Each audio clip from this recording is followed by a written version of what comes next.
नहीं मैं लोग बोलते हैं ना कि सब ऐसे स्टेटमेंट देते हैं ये वो, मैं सही बोलूँगा मोहम्मद अली के लिए माइक टायसन ने एक बार बोला था, every head must bow for the greatest of all time. बस वही है for Paraboy, he is the GOAT of PUBG mobile, that's it. Respect हर बंदा देता है उसको, वो अर्न किया था एंड ही हैज अर्नड, पूरे वर्ल्ड में अर्न किया उसने।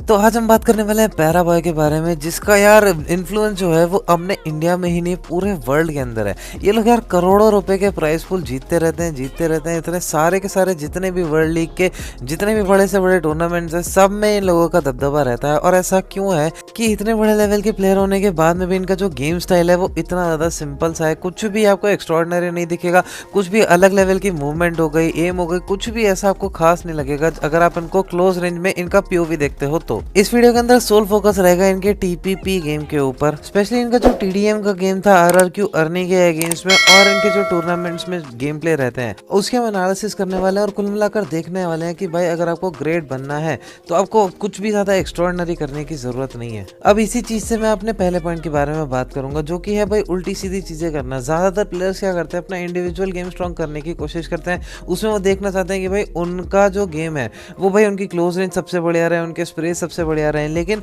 इनका जो गेम रहता है नोवा की अगर हम बात करें तो मेन इनका जो गेम रहता है वो रहता है 4 बंदे एक साथ कैसे खेलेंगे। इसीलिए जब भी आपको नोवा एक्सयूएफ का ऐसा गेम प्ले दिखेगा वो आपको अपने रूल्स के हिसाब से दिखेगा। जैसे कि अगर असॉल्टिंग का काम ऑर्डर का है तो ज्यादातर फोकस जो असॉल्टिंग पे रहेगा वो ऑर्डर का ही रहता है। पैराबॉय का गेम प्ले क्योंकि ऐसे एंट्री फ्रैगिंग वाला नहीं है, उनका गेम प्ले सपोर्ट वाला है, तो आप उनका अगर गेम प्ले देखोगे टीडीएम में भी तो भी आपको उनका एम उस तरीके से दिखेगा। एग्जाम्पल के लिए देखिए ये वाली क्लिप।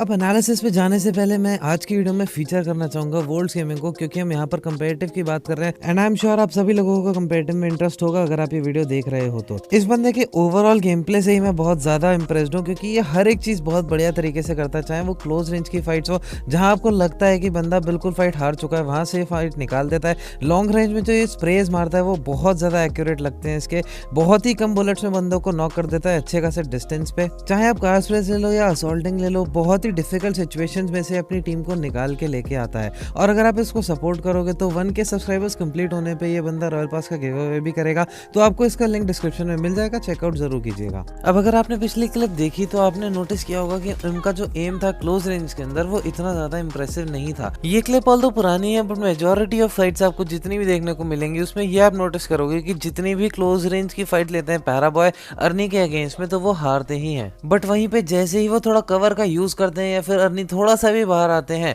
तो कवर का यूज उनका इतना बढ़िया है कि उनको कोई भी चांस नहीं देते हैं पैराबॉय। कहने का मतलब केवल ये है कि इनका जो स्टाइल है वो सपोर्ट का है, इनका कोई एंट्री फ्रैगिंग का नहीं है। इसलिए इनका जो पूरा फोकस रहता है वो ये रहता है कि किस तरीके से कवर को यूज़ करें। अपनी जॉयस्टिक का साइज जो रखते हैं बहुत ज़्यादा बड़ा इसीलिए रखते हैं कि इसमें मूवमेंट भले ही ज़्यादा एक्स्ट्रॉर्डिनरी ना दिखे लेकिन एक्यूरेट दिखे। और ऊपर से थर्ड लेआउट का यूज़ करते हैं जिसमें आपका जो जॉयस्टिक है वो पूरा फिक्स हो जाता है। वो उनको पता है कि जितना भी वो टच करेंगे हल्का सा उनको मूव करना है तो हल्का सा ही उनका प्लेयर मूव होगा, जिससे कि वो टीपीपी का पूरा यूज़ करते हुए बंदे को मार सके। और उनका सोल फोकस इसी चीज पे रहता है कि वो अपनी क्लोज रेंज फाइट से ज्यादा अपने कवर की फाइट्स और एडीएस वाली फाइट्स इंप्रूव करे, इसीलिए वो डोमिनेशन ज्यादा खेलते हैं। आपको टीडीएम खेलते हुए बहुत कम देखने को मिलेंगे। अपनी इंडिया की टीम्स और चाइनीज टीम जो है वो ज्यादातर उसमें फर्क यही रहता है कि वो अपनी टीम में जो हर एक इंसान का रोल रहता है, हर इंसान अपना वो स्ट्रॉन्ग करने की कोशिश करता है। अब जैसे कि ये वाला गेम प्ले ही देखो आप, ज़्यादातर फाइट जितनी भी वो अर्नी से जीतेंगे उसमें आपको यही दिखेगा कि वो एक जगह पर बैठे रहेंगे, अपना एंगल बनाएंगे और अर्नी को बिल्कुल मौका ही नहीं देंगे उसके बाद में, क्योंकि उनका स्ट्रॉन्ग पॉइंट ही ये है। यहाँ पर इंडियन ऑडियंस जिस चीज़ को कैंपिंग बोल के ट्रोल करती है ये इसी चीज़ को अपनी स्ट्रेंथ बनाते हैं। कुछ भी आपको फैंसी स्टफ देखने को नहीं मिलेगा, एक्स्ट्रॉर्डिनरी जिगल, एक्स्ट्रॉर्डिनरी मूवमेंट कुछ भी नहीं। सिंपल आपको एक मूवमेंट देखने को मिलेगी इनकी जो कवर से हल्की सी बाहर निकलने की होती है और उसके बाद स्कोप खुलता है। और एक्स्ट्रॉर्डिनरी चीज़ यहीं पे ये है कि जब स्कोप खुलता है तब सामने वाला बंदा खत्म। अब यहाँ पर क्योंकि ये कई बार ऐसे मार चुके होते हैं तो हल्का सा बाहर आकर फाइट लेने का ट्राई करते हैं और उसी टाइम पर देखिए अर्नी कितने अच्छे से इनको मार देते हैं। तो फिर से वापस उसी प्रिंसिपल पे चले जाते हैं, अपना एक एंगल होल्ड करना और फिर मारना स्टार्ट करते हैं और दोबारा से स्कोर लेवल ही कर देते हैं। और जब बिल्कुल क्लोज रेंज में बंदा आ भी जाता है तो भी कुछ भी आपको ऐसा नहीं दिखेगा कि हेड टू हेड इनका एम रहेगा।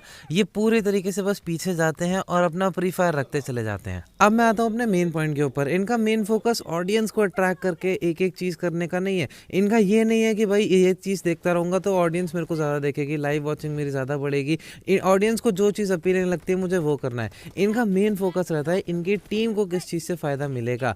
ये बिल्कुल जब इनको पता है कि असॉल्टिंग करने का काम ऑर्डर का है तो वो ऑर्डर ही इस चीज़ पे ध्यान देंगे। इनका काम है सामने आने वाली जितनी भी टीम्स हैं उनको पास आने ही नहीं देना है, या फिर कोई भी अगर क्लोज रेंज फाइट लेनी होगी तो इनको ये सिचुएशन क्रिएट करके देनी है अपनी टीम के लिए कि 1v1 इंडिविजुअली किसी को भी ना लेना पड़े। अगर ये भी फाइट लेने जा रहे हैं तो इनके साथ कोई ना कोई बंदा ज़रूर रहेगा। इनकी 4v4 की फाइट में हमेशा इनका अपर हैंड रहेगा, 3v4 वाला या 2v4 वाला। सामने के बंदों पे हमेशा प्रेशर रहेगा, जिससे कि अगर पैराबॉय को अकेले फाइट लेने जाना भी पड़े तो पीछे उनके साथ में बंदे हों भी, तो अगर वो अपना एम हल्का बहुत मिस करते भी हैं तो दूसरा बंदा हमेशा रहेगा ही मारने के लिए। और यही चीज़ आपको देखने को मिलेगी, क्योंकि इन्होंने क्या करा, इनको लॉन्ग रेंज फाइट्स लेनी है तो इन्होंने M16 उठाई, उसको मास्टर कर दिया। इन्होंने DP28 उठाई, उसको मास्टर कर दिया। लॉन्ग रेंज में अगर पैराबॉय स्कोप खोलेंगे तो बंदा नॉक होगा ही होगा। इस तरीके से आप मान के चल सकते हैं कितनी भी लॉन्ग रेंज हो, क्योंकि ज़्यादातर फाइट्स ये लोग क्या करते हैं, ये TPP के अलावा FPP में भी इतना ज़्यादा खेलते हैं कि इनको भाई क्लोज रेंज से ज़्यादा फोकस इसी चीज़ के ऊपर करना है कि सामने स्कोप खोलकर बंदे को गिराना है। और इंडिविजुअल लेवल पर इनकी ये चीज़ इतनी ज़्यादा स्ट्रॉन्ग है कि ये नौबत आने ही नहीं देते हैं कि दूसरी टीम इनको डोमिनेट करे। दूसरी टीम के जो 4 बंदे हैं ये इनके ऊपर आकर चढ़ जाएं, ये बहुत ही कम ऐसा देखने को मिलता है। और यही सबसे बड़ा रीजन है कि चाइनीज टीम जो है ये इन्फ्लुएंस करने के लिए नहीं खेलती है, ये ट्रॉफी उठाने के लिए खेलती है। इनका मेन फोकस ये नहीं रहता है कि किस तरीके से मारने पे ज्यादा अपीलिंग लगेंगे, इनका है कि बस मारना है। अब इसके बाद हम बात करते हैं कि ओवरऑल नोवा की जो टीम है वो पूरा किस तरीके से फाइट लेती है। अब यहाँ पर देखो जिम्मी पहले स्पॉट कर लेते हैं बंदा यहाँ पर है, अब इनकी कॉल आती है तो अब क्या करेंगे, इनके तीनों बंदे पीछे से कवर पे रहेंगे और पूरे कॉन्फिडेंस के साथ में ऑर्डर इतने ओपन से पुश मार देंगे क्योंकि उनको पता है कि कवर आ जाएगा और फ्लॉलेस एकदम नॉक देते हैं। इसको मैं फ्लॉलेस बोलूंगा, कवर का इतने बड़े तरीके से यूज करना और सारी गोलियां बंदे को मारना और तुरंत स्मोक करके पीछे आ जाना। अब सेम मैच में फिर से देखो फाइट कैसे लेते हैं। राइट साइड से एंगल ब्लॉक करने के लिए बंदों ने स्मोक किया और अब आगे कौन जाएगा, फिर से ऑर्डर, और बाकी के बंदे इनके पीछे रहेंगे। ऑर्डर स्मोक के थ्रू ही नेड करेंगे, अच्छे खासे उनको फ्रैग्स निकालेंगे और पीछे से कवर रखने के लिए हमेशा पैराबॉय रहेंगे। और पैराबॉय फिर से देखिए एडीएस खोला तो बंदा गिरेगा ही गिरेगा, यहाँ से कवर दिया।